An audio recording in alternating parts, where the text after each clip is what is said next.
losing my hair about a year ago, year and a half. Since then, it's progressively gotten worse. I have tried everything like hair cream or the hair thickening cream, which doesn't work. The pepper or the sprinkle on pepper that just looks silly and stays all over the pillow. Constantly, I find that I'm like trying to part my hair to cover the balder spots. It's really, I don't know, it kind of gives you a blow in the self-confidence department. I pretty much stopped going out to restaurants or anywhere that I can't wear my hat.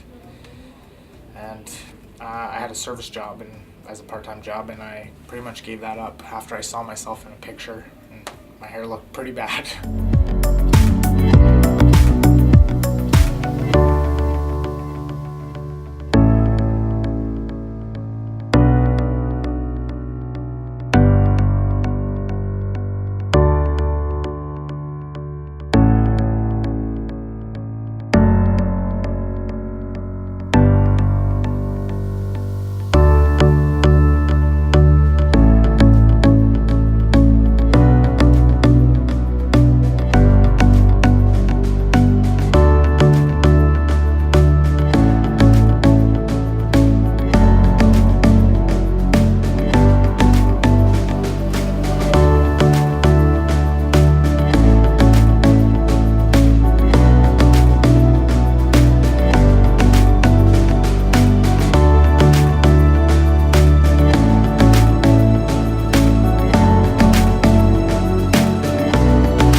Last night I went out, had the night to go out, and it was so nice just to not wear a hat or worry about if the bald spot on my hair was showing. None of my friends, they couldn't even tell, so I was pretty worried about that. But it looks so natural. I mean, I'm really looking forward to all the stuff I can do with it now. I definitely would recommend this to anybody losing their hair, 100%.